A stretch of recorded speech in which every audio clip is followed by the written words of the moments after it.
तो चलिए इसी प्रश्न को जो है हम लोग जो है दूसरे तरीके से देखते हैं। दूसरा तरीका है ग्राफ मेथड, ठीक है। तो सबसे पहले ग्राफ को हम लोग समझते हैं, ठीक है।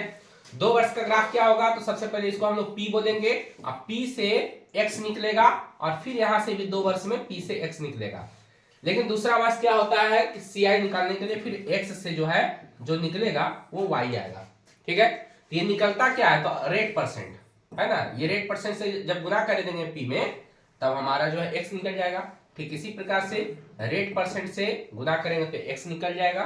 ठीक इसी प्रकार से एक्स में यदि रेट परसेंट से गुना करेंगे तो वाई निकल जाएगा।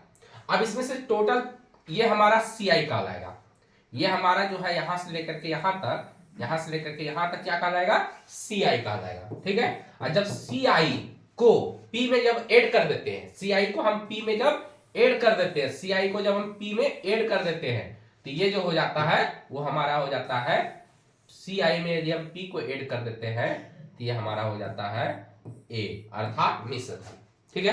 तो चलते हैं हम लोग जो है पी पहले निकालते हैं। पी निकलेगा रेट परसेंट से, पी किससे निकलेगा, रेट परसेंट से।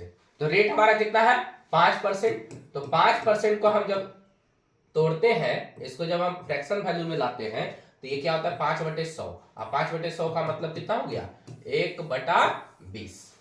अब क्या है नीचे वाला जो वैल्यू 20 आया, नीचे वाला जो वैल्यू आता है उसका हम लोग क्या करते हैं वर्ष से पावर कर देते हैं। जितना वर्ष रहेगा उतना पावर कर देंगे। यदि 2 वर्ष रहेगा तो 2 पावर करेंगे, यदि 3 वर्ष रहेगा तो 3 पावर कर देते हैं। तो चलिए हमारे पास कितने वर्ष है, यहाँ पर दिया हुआ है हमारा 2 वर्ष, तो 2 पावर करेंगे अर्थात 20 का 2 पावर कर दिए तो हमारा कितना आ जाएगा वैल्यू 400। तो यही 400 हमारा क्या होगा पी हो जाएगा। अब इससे हम लोग को निकालना पड़ेगा x, जैसे यहाँ पे p से क्या निकलेगा x निकलेगा। तो 400 का यदि हम लोग x r% निकालेंगे तो r का मतलब कितना 1/20, 1/20। तो 20 से इसमें भागा देंगे तो 20 आ जाएगा। फिर ठीक इसी प्रकार से इसमें 1/20, तो इसमें भी भाग देंगे कितना आ जाएगा 20 आ जाएगा। और यहाँ पे y निकालना होता है, तो y निकालने के लिए क्या करेंगे 20 में फिर 1/20 से गुना कर देंगे तो हमारा आ जाएगा कितना 1।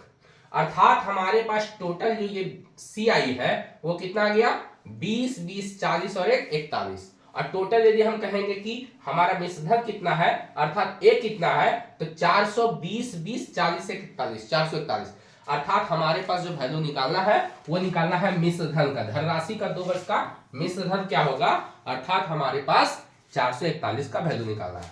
अब यहाँ पे वैल्यू जो है कोई ना कोई वैल्यू जो है आपके पास दिया हुआ रहेगा प्रश्न में, तो आपके पास वैल्यू जो दिया हुआ है वो आपका किसका वैल्यू दिया हुआ है, देखिए यहाँ पर लिखा हुआ है 6000 रुपए की धनराशि, धनराशि का मतलब पी। अब पी का मान कितना यहाँ पर है 400, लेकिन ओरिजिनल में इसका वैल्यू कितना है 6000 है। तो 400 को हम तुलना कर देंगे 6000 से, तो ये देखेंगे तो कितना गुना हो जाएगा, 2 जीरो से 2 जीरो कैंसिल हो गया, 4 से कटाएंगे तो 15 बार में कैंसिल होगा, अर्थात ये 15 गुना कितना है 15 गुना। तो टोटल हमारा कितना है, ये हमारा टोटल इसको हम लोग बोलते हैं 400 प्लस 20 प्लस 20 प्लस 1 अर्थात 441 हमारा आ गया, 441 हमारा हो गया, इसको बोलेंगे ए। इसी का वैल्यू निकालना है, तो जिसका वैल्यू निकालना हो 15 से गुना कर दीजिए। तो 15 से जब गुना करेंगे तो 15 गुना 1 15, बाकी बचा 1। अब 15 चौका 60 और 60 और 1 61, बाकी बचा 6।